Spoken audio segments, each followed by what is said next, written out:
Too many birds in one tree.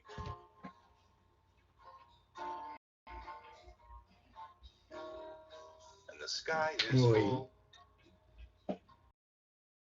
Boa tarde. of black and screaming leaves. The Oi, sky querido. is full Oi, Gabriela. Oi, Ana of Carolina. black and screaming. Boa tarde, Eduardo, And one Gabriela, more bird. Caiano, Luna, boa tarde. Boa tarde, Amanda, Antônio, Bruno, Cleiton, Eduardo. And one Boa last tarde para bird. vocês, queridos. And another. One last blackbird without a place to land. One last Nós já blackbird vamos começar. without a place to be. Turns Boa tarde, around, Amanda. Boa tarde, queridos. Que bom encontrar vocês it aqui. hopes to find the place at last. Que bom ver vocês assim, focados. Puxa vida, que legal. Vamos começar então. Oh, blackbird, over black rain burn. Boa tarde, queridos. Que bom a gente se encontrar. Que bom encontrar vocês aqui. Saber que vocês estão ali focados, fazendo a caminhada de vocês. E agora a gente vai para a nossa aula de história. Deixa eu te lembrar do nosso último encontro. Boa tarde, Amanda. Boa tarde, queridos. Deixa eu te lembrar que nós estudamos na última aula a passagem da pré-história para a história. Nós vimos o aparecimento das primeiras civilizações. Vimos as transformações que marcaram o final da pré-história. A gente diz a Revolução Neolítica. Isso quer dizer, basicamente, o desenvolvimento da agricultura, do pastoreio, o desenvolvimento de uma economia produtora. Repara que durante dezenas de milhares de anos, nossos antepassados, naquela época mais remota, que a gente chama de paleolítico, viviam de uma economia coletora. Ou seja, bandos perambulando atrás de comida, né? Levando vida nômade, vivendo da caça, da coleta, da pesca, mas no Neolítico nós temos o desenvolvimento da agricultura, o pastoreio, o desenvolvimento do artesanato, vai se dando um processo de divisão, de especialização das tarefas. Além do mais, a população humana cresce agora com o desenvolvimento da agricultura, tem o seu primeiro grande salto demográfico. E um processo de sedentarização em algumas regiões que favoreceram o desenvolvimento da agricultura. Repara que nós estamos resumindo, né, aqui em poucas linhas, transformações que se desenrolaram ao longo de 5, 6, 7 mil anos, que é o período que a gente chama de Nova Idade da Pedra, o Neolítico. Aliás, nesse momento que a gente está estudando agora, na passagem da pré-história para a história, isso quer dizer por volta de uns 3.500 a.C., está se desenvolvendo já a fundição de metais, de modo que os instrumentos de pedra vão sendo substituídos pelo cobre, depois pelo bronze, depois pelo ferro. Por isso a gente chama também de Idade dos Metais, esse momento, eu disse, que a gente está vendo, de aparecimento das primeiras civilizações. São as primeiras sociedades estratificadas. Repara que essas transformações que marcaram o Neolítico permitiram, pela primeira vez, a produção de um excedente econômico, que, por sua vez, permitiu as diferenciações dentro da sociedade. E isso num processo que envolve a divisão, a especialização do trabalho, e que vai separando um grupo dirigente que se dedica a funções religiosas, administrativas, militares, ou seja, vai se formando uma espécie de nobreza sacerdotal e guerreira, e enquanto que o grosso da população é formada por camponeses que vivem num regime de servidão coletiva, ou seja, encaram aquele governante como um deus ou um representante de Deus aqui na Terra. Repara que aqui a gente já está descrevendo as características básicas dessas primeiras civilizações. A gente diz o modo de produção asiático. É um conceito que descreve os traços básicos dessas primeiras civilizações que floresceram graças à agricultura irrigada ao longo de grandes rios, como o Nilo, no caso da civilização egípcia, o Tigre e o Eufrates, como no caso das civilizações mesopotâmicas, mas são características que valem também para as civilizações que floresceram ao longo do rio Indo, do rio Ganges, ou seja, a civilização na Índia, e na China, ao longo do Rio Amarelo, do Rio Azul, também está florescendo alguns séculos depois do aparecimento da civilização egípcia e das civilizações mesopotâmicas, a civilização lá no Extremo Oriente, a civilização chinesa. Repara que, como são características comuns, e a maioria dessas civilizações situa na Ásia, os historiadores, e isso vem da tradição marxista, mas eu te falei, largamente utilizado o conceito modo de produção asiático. Esse é o nosso primeiro desafio. Na aula de hoje, nós vamos conhecer um pouquinho melhor da trajetória dessas civilizações e do legado cultural, aquilo que elas produziram de mais significativo e que lançou as bases, vamos dizer assim, do processo civilizatório. Mas eu vou insistir contigo que a abordagem mais comum nas provas é justamente essa que nos exige identificar as características básicas, ou seja, a estrutura econômica, social e política que caracterizou essas primeiras sociedades estratificadas.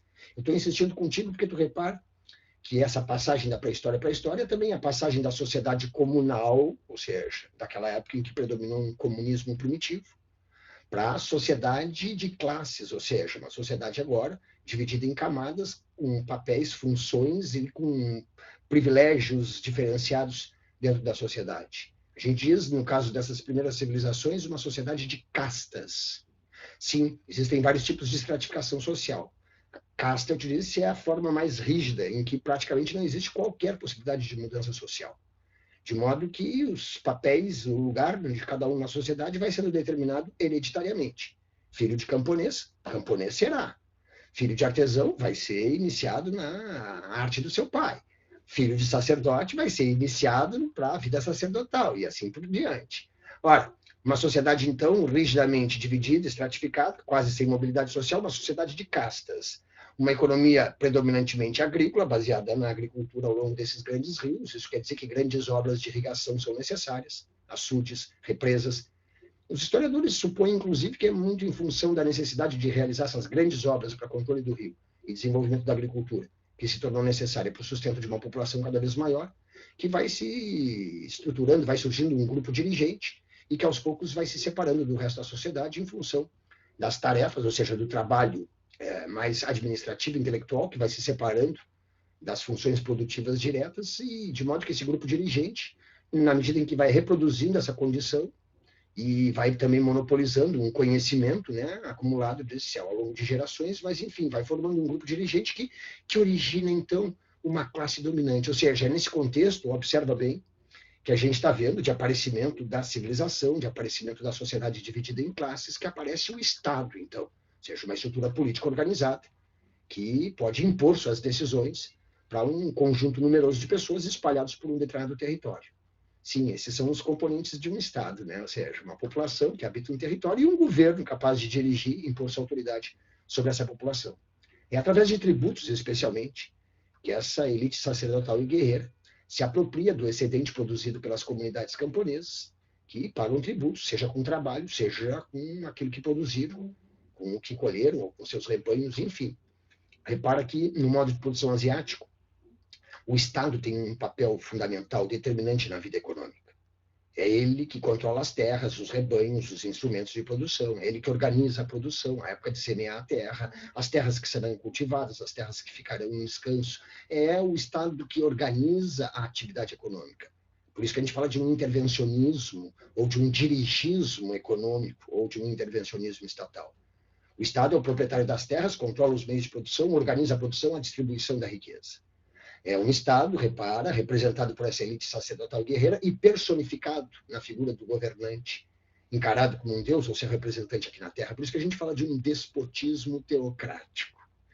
Relembramos rapidamente os traços básicos, né, dessas civilizações, até porque eu te disse, esse é o ponto que nos importa, que nos interessa mais, porque é justamente isso que eles costumam cobrar da gente, seja numa prova comum, a da URGS, por exemplo, no vestibular convencional, seja na prova do Enem.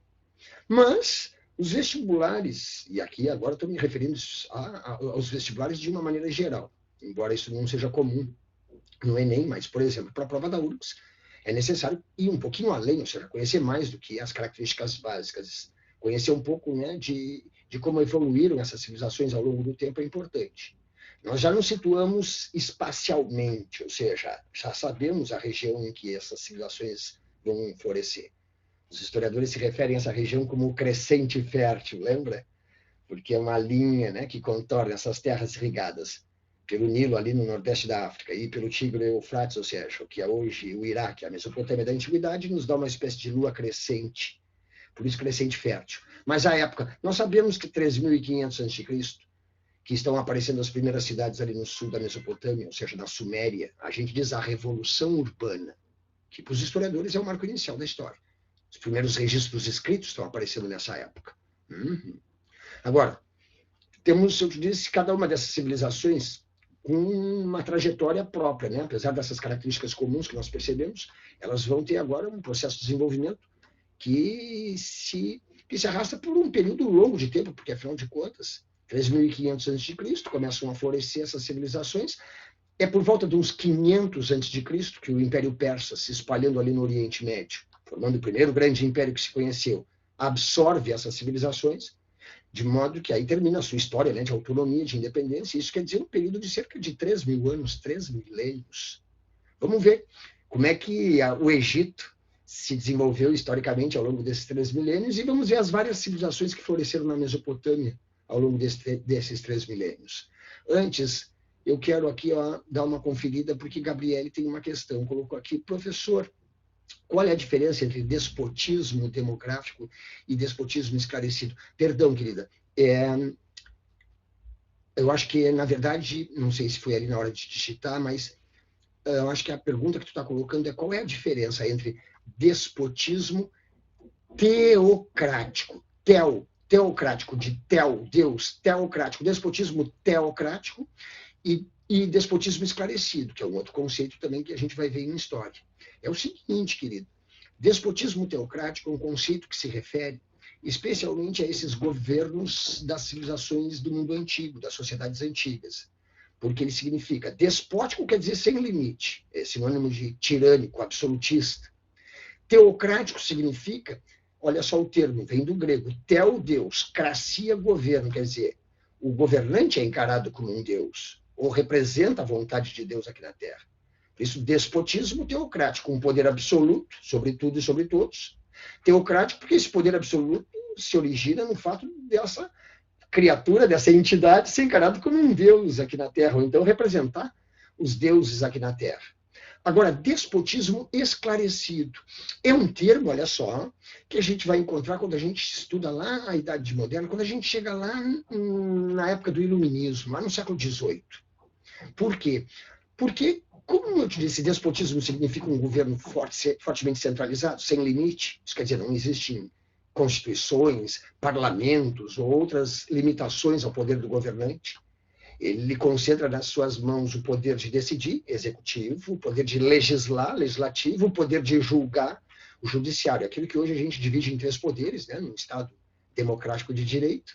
Quando a gente chega ali na Idade Moderna, quando surge o Estado absolutista na Europa, um poder fragmentado e descentralizado nas mãos de cada senhor feudal, existia ali na Idade Média, mas quando a gente vai passando para a Idade Moderna, vem um processo de centralização do poder, que vai fortalecendo a autoridade do rei, e que chega ali na Idade Moderna, culminando com o que a gente chama de Estado absolutista. Não tem, eu disse, nem parlamentos, nem constituições, nem leis, nem princípio de divisão de poderes, ou qualquer outra coisa que limitasse o poder do governante. Então, aí a gente fala na Europa da Idade Moderna, século XVII, século XVIII, a gente chama de monarquia absolutista. E é verdade que essa monarquia também se justificava dizendo que o poder do rei emanava de Deus, teoria do direito divino. A gente vai estudar isso depois. Quando a gente chegar ali na Idade Moderna, a gente vai ver Maquiavel, Hobbes e a teoria do direito divino que apelava para a religião, para justificar o poder absoluto dos reis. Mas, influenciados pelas ideias iluministas, muitos reis na Europa do século XVIII começam a promover reformas, como, por exemplo, estimular o ensino, estimular o desenvolvimento da ciência, dar incentivo para o desenvolvimento da técnica, modernizar as leis, abolindo, por exemplo, coisas ultrapassadas como a tortura, ou mesmo limitando, né, o poder da igreja a perseguir as pessoas, enfim. E é isso que a gente chama de despotismo esclarecido, ou seja, um processo em que os reis na Europa, lá do século XVIII, começam a adotar reformas modernizadoras nos seus países, inspirados nas ideias iluministas. Eles não abrem mão do poder absolutista deles. Tanto que daqui a pouco vai vir a Revolução Francesa, vão vir as revoluções que vão derrubar esses reis absolutistas. Mas alguns deles se anteciparam e promoveram reformas, como eu te disse, modernizadoras nos seus países, das leis, do incentivo ao ensino. Até porque, eu te disse, tudo isso era a influência do iluminismo, que acreditava agora que o avanço da razão, da ciência e do conhecimento é que gerariam o progresso da humanidade, o progresso de cada país.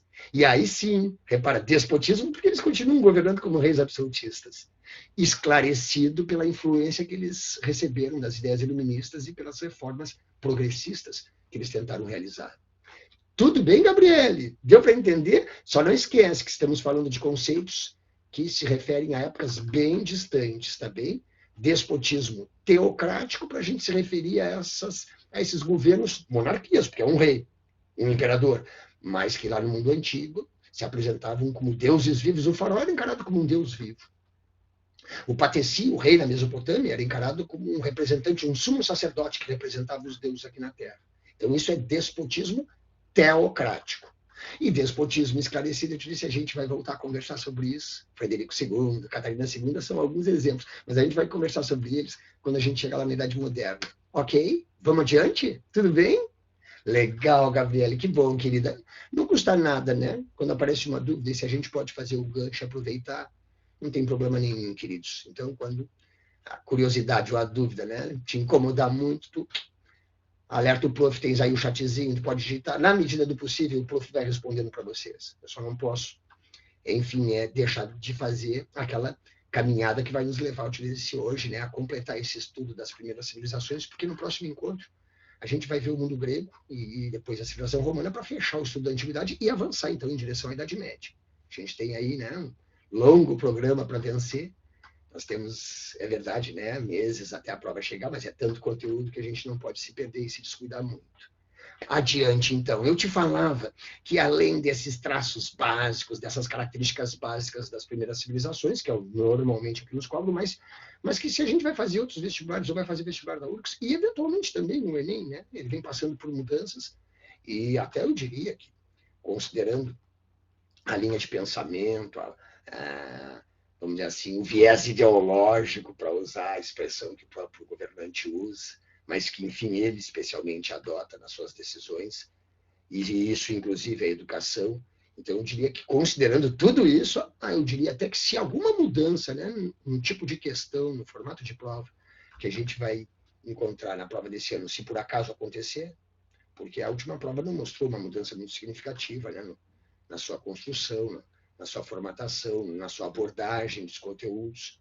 Mas se isso acontecesse, nós teríamos, provavelmente, essa tendência que eu vou te mostrar agora mais acentuada ainda, ou seja, a de cobrar não exatamente habilidades ou capacidades como comparar, né, relacionar, interpretar textos, mas especialmente a capacidade de memorizar informações. E, nesse sentido, voltaríamos, né, ao que eram os vestibulares de décadas atrás, que exigiam mais memória do candidato do que propriamente essas capacidades, habilidades que eu citei agora, né?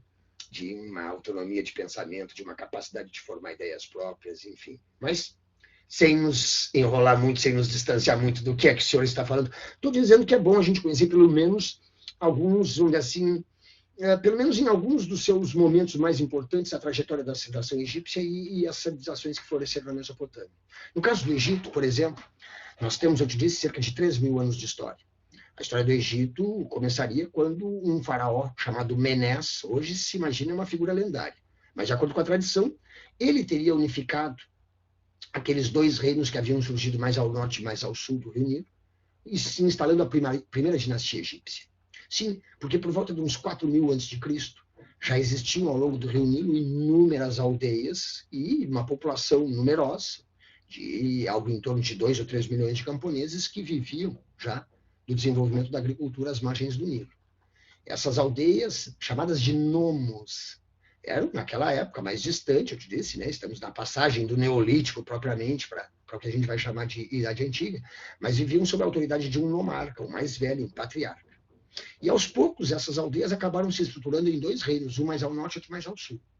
E em 3.200 a.C., consta, então, a tradição, um sujeito chamado Menés teria unificado esses dois reinos e instalado a primeira dinastia egípcia.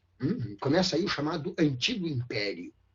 É a fase mais distante, mais remota. Um período de cerca de 1.000 anos, de 3.200 a.C. a uns 2.200 a.C. É a época em que o Egito permaneceu muito isolado, se bem que é a época em que foram construídas as grandes pirâmides, por exemplo, de Quéops, Khafre e Mykerinos, as pirâmides que até hoje são atração para turistas, né, e deslumbram as pessoas pela sua grandiosidade. Mas esse período termina por volta de uns 2.200 a.C., com uma fase em que o poder do faraó vai se enfraquecendo, um período de anarquia, se costuma dizer. até que, por volta de 2050 a.C., esse poder de novo fortalecido na figura do faraó, dá início ao chamado Médio Império. É um período que vai mais ou menos de uns 2050 a uns 1750 a.C., um período de cerca de 300 anos. Nessa época, o Egito se expande ali em direção à região mais ao sul, a Núbia, em busca de matérias-primas, sempre escassas no Egito, mas também capturando escravos. Ele se incorpora a essa região, que seria mais ou menos hoje o Sudão.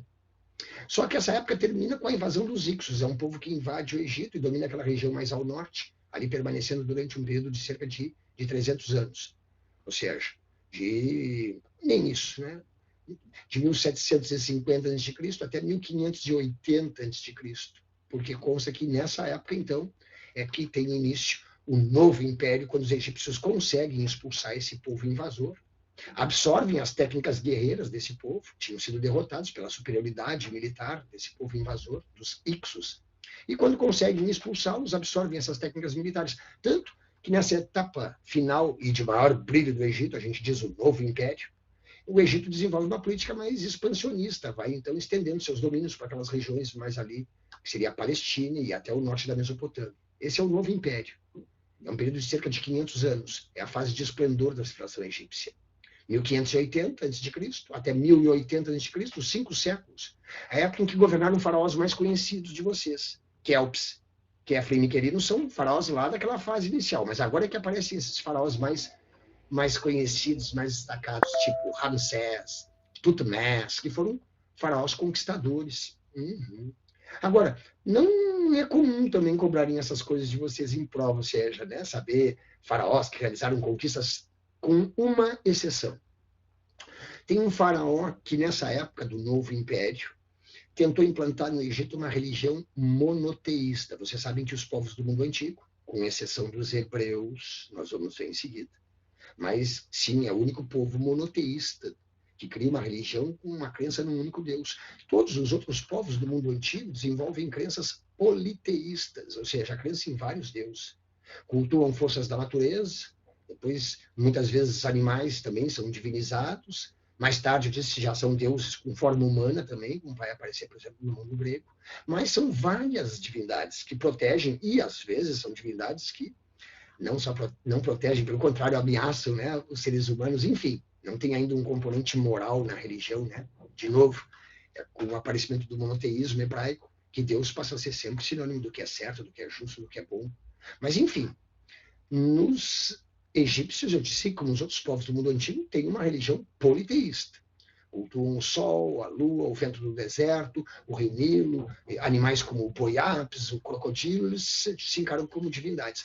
Mas tem um faraó chamado Amenófis IV, que tenta implantar uma religião monoteísta no Egito, o culto ao sol, ao disco solar, que seria o único deus, e ele, o faraó Amenófis, passa a se chamar Akhenaton, ou seja, o sumo sacerdote. Na verdade, tu não pode esquecer que poder político e religião estão estreitamente vinculados naquelas civilizações. Tanto, eu te falei, que o governante é encarado como um deus, ou representa os deuses. Por isso, essa reforma do Amenófis, mais que uma reforma dogmática, religiosa propriamente, é uma reforma política. Quando ele cria uma religião monoteísta, quer dizer, a crença no único Deus, e ele passa a ser o único sacerdote desse Deus, isso é um processo que tenta neutralizar o poder dos sacerdotes, que cultuam e representam divindades locais lá no Egito, regionais, e firmar todo o poder na figura do faraó, representante do único Deus, então, que se instalava. Os historiadores percebem que provavelmente tem uma influência da presença dos hebreus, eles tinham sido escravizados no Egito, mais ou menos nessa época. E talvez por influência da cultura hebraica, eu disse, do seu monoteísmo, Amenófis IV tenha tentado promover essa reforma assim, porque ela é frustrada pela reação dos sacerdotes. Ele acaba assassinado pelos sacerdotes e o Egito volta em seguida, a partir do seu sucessor, para o seu tradicional politeísmo. Mas esse é o único faraó que a gente encontra em questões de vestibular, ou de prova da URGS, inclusive, já aconteceu, e que poderíamos também encontrar, por exemplo, uma abordagem, uma questão um pouco mais centrada, né, no conteúdo histórico propriamente na prova do Enem.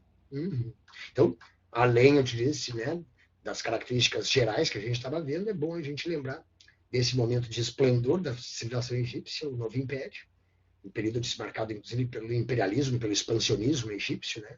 E a figura desse do Amenófis IV e da sua tentativa, da sua reforma frustrada, né? Tentando implantar um monoteísmo no Egito. Depois, o Egito é dominado.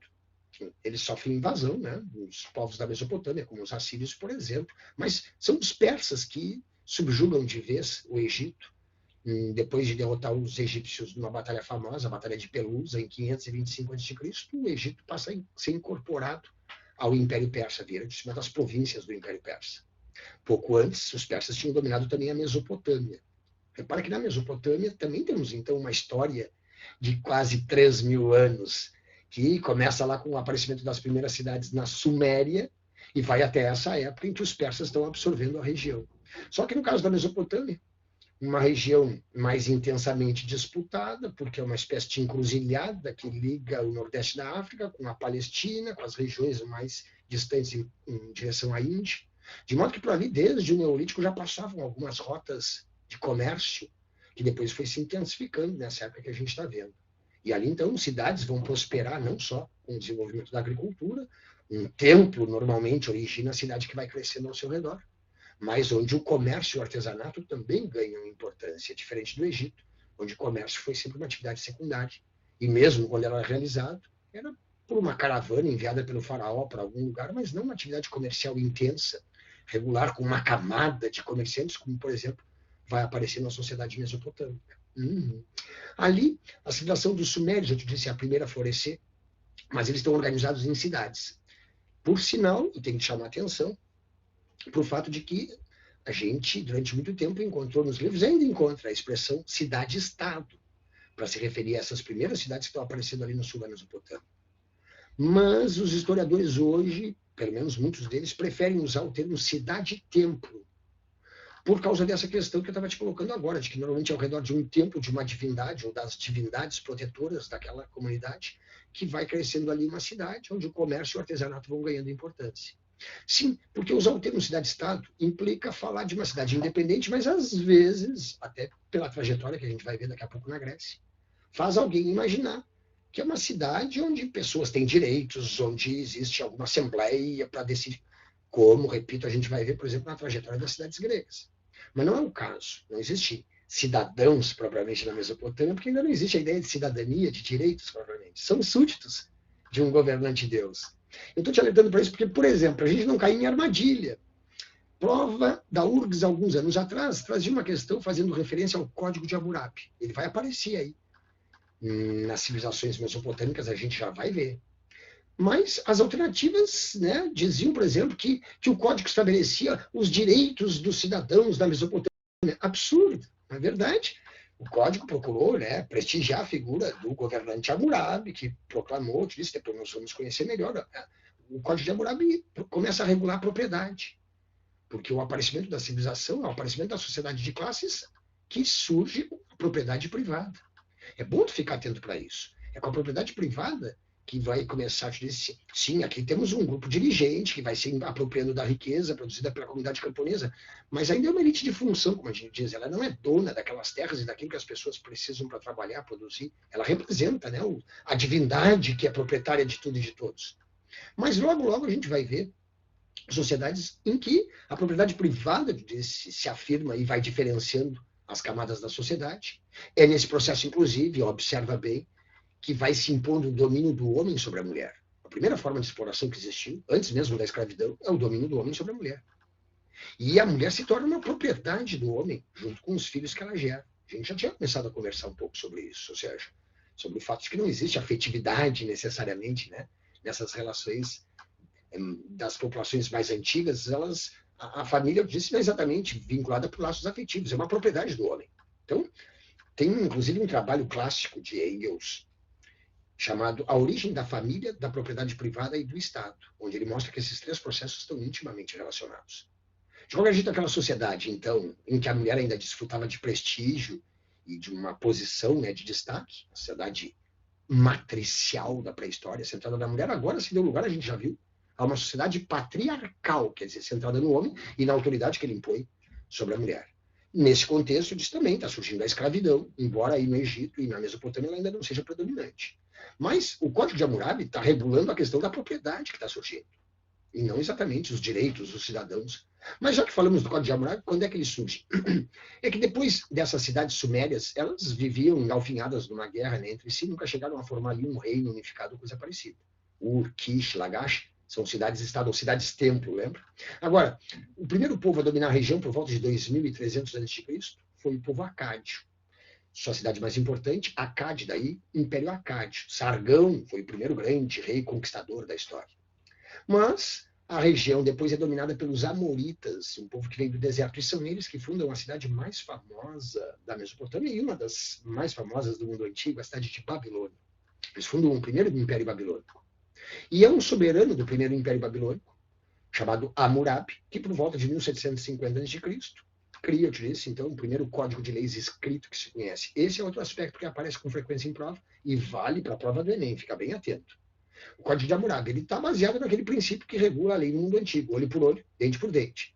Ou seja, alguém já disse que justiça é só um jeito civilizado de fazer vingança.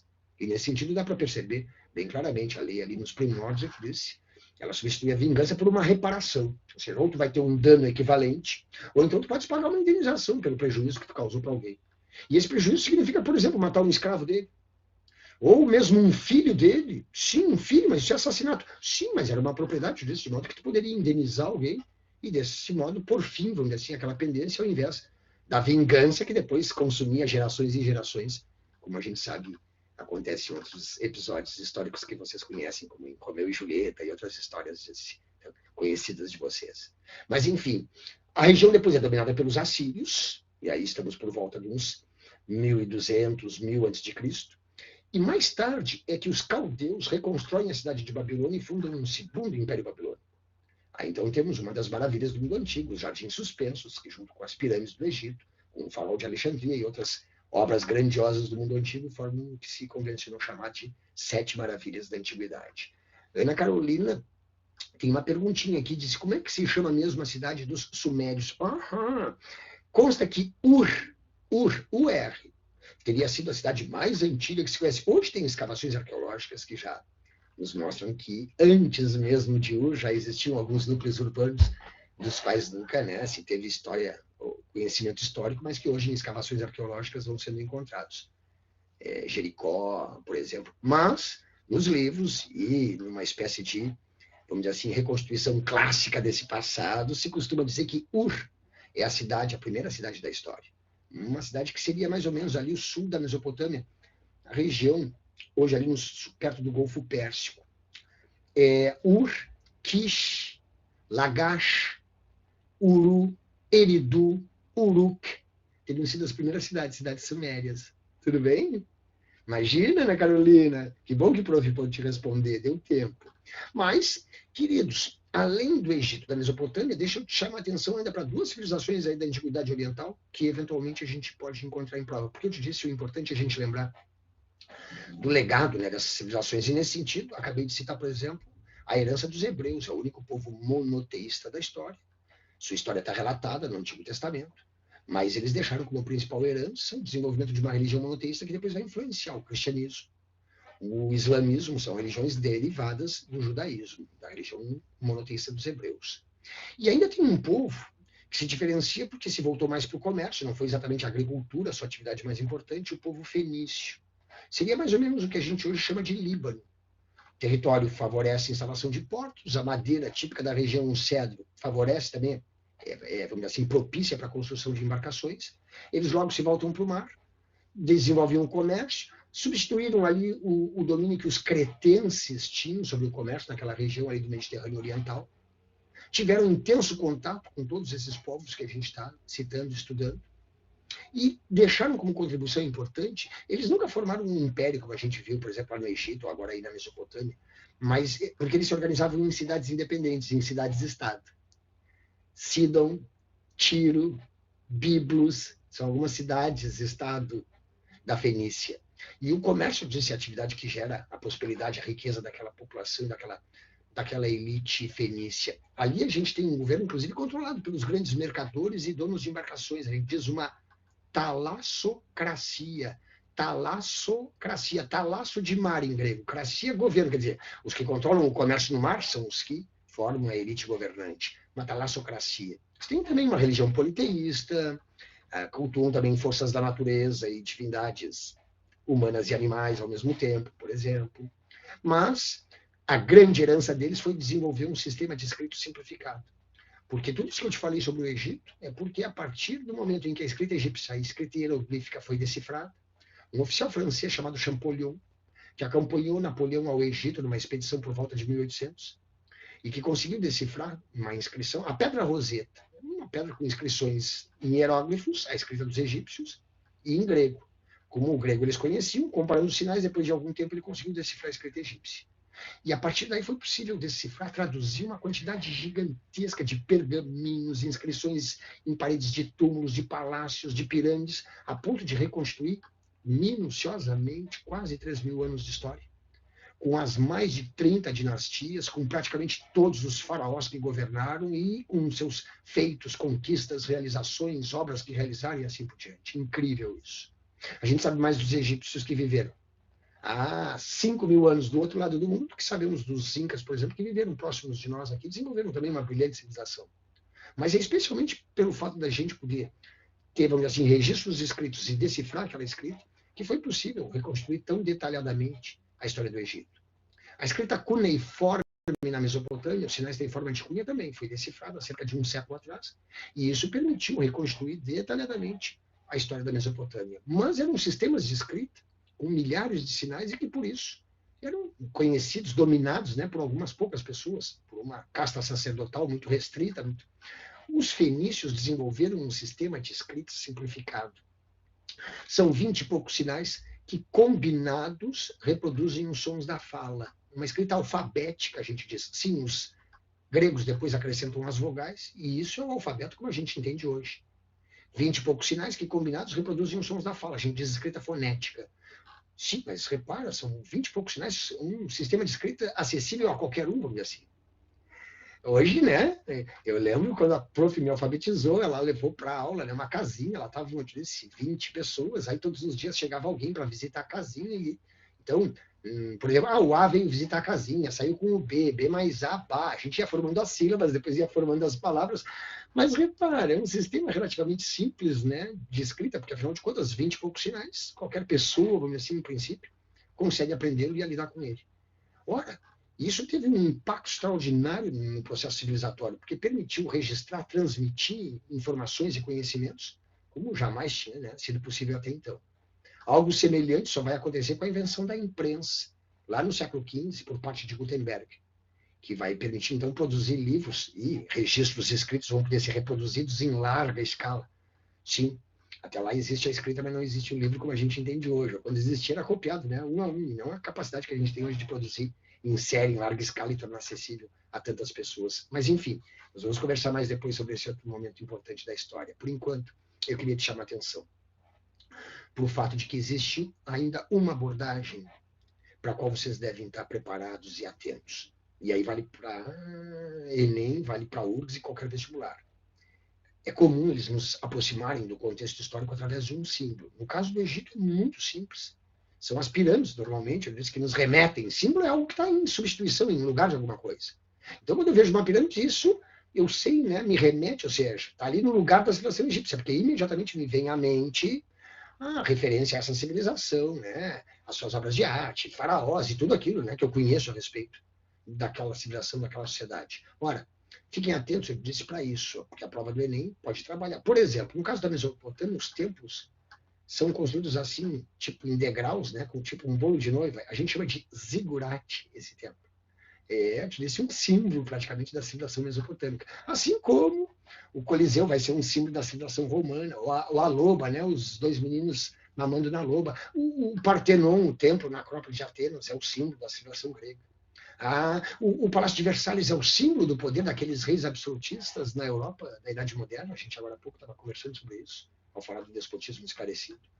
Pois fica atento para os símbolos da civilização egípcia, as pirâmides, os templos, são monumentos funerários, mastabas, hipogeus, túmulos, né, para enterrar o faraó, os sacerdotes, a nobreza guerreira e assim por diante. Processo de mumificação por causa da crença da vida pós-morte, leva os egípcios a desenvolver conhecimentos avançados de medicina, ou seja, um conhecimento avançado para os padrões da época de anatomia, que vem do processo de mumificação por causa da necessidade de preservar o corpo, porque só assim, então, a alma, assim, também sobrevivia. Mas, enfim, as contribuições que eles dão na ciência são especialmente nesses 3 campos, queridos. No campo da astronomia, porque isso permite produzir calendários que permitem prever a época de cheia, de vazante do rio, de semeadura, de colheita.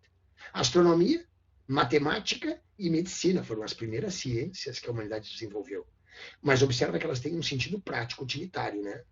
Seja organizar calendários, seja medir os campos a serem semeados, as construções que eles vão realizar, os templos, as represas para controlar o rio e assim por diante. E a medicina em função, né, de uma crença de se arraigada na vida pós-morte, mas que no caso dos egípcios exige que o corpo também seja preservado, daí os processos de mumificação. Além dessa arquitetura monumental e grandiosa, então fica atento também para as manifestações, por exemplo, a pintura egípcia é fácil de perceber, né? Aquela frontalidade, ou seja, quando a gente olha uma imagem, eu disse, parte do corpo, ou seja, o tronco de frente, mas o rosto de perfil. Essa pintura egípcia tão característica. Eu te falei também da arquitetura, né, grandiosa, monumental, das primeiras ciências. Eles criaram os primeiros sistemas de escrita, os primeiros sistemas de contagem do tempo, os primeiros calendários. Deram os primeiros passos em ciências, como a gente está vendo, importantes. As primeiras máquinas, vamos dizer assim, plano inclinado, por exemplo, são invenções desses primórdios da civilização. Queridos, no próximo encontro, nós vamos estudar a civilização grega. Essa civilização vai exercer uma influência muito forte na formação do nosso mundo ocidental moderno. Todos nós carregamos um pouquinho dos gregos no nosso modo de ser no mundo, de entender, de explicar as coisas, de nos relacionar. Enfim, sei que agora nós vamos encontrar civilizações que vão te empolgar mais, que vão te entusiasmar mais. Sim, às vezes é legal a gente passar aí pela história do Egito, da Mesopotâmia, aquilo desperta uma série de curiosidades na gente, mas agora a gente vai passar para o estudo de civilizações com as quais a gente, vamos dizer assim, encontra as nossas raízes, os fundamentos da nossa civilização. De alguma maneira, já existe aqui uma certa identidade com as civilizações que nós vamos estudar nos próximos. Próxima aula, vamos avançar no estudo da civilização grega, não perca. Um bom resto de sexta-feira, boas aulas para vocês, um bom fim de semana, né? Boas aulas depois, ao longo da semana que vem, até a sexta-feira, porque agora já estou com saudade, já estou louco para encontrar vocês e conversar um pouquinho sobre a Ilíada, sobre a Odisseia, depois sobre a democracia em Atenas, depois sobre as conquistas de Alexandre Bá, vem uma parte da matéria muito legal, mas eu sou suspeito, eu adoro história. Ó, um abraço forte para vocês, queridos. Até lá. Obrigado, Ana Carolina. Tchau, Gabriele. Obrigado, Simone. Obrigado, lá. Oh, Eduardo, generoso tu é, querido. Obrigado, que bom que tu gostou. Até lá, então. Abraço, Eric. Abraço, Gabriel. Abraço, Luma. Tchau, queridos. Até semana que vem.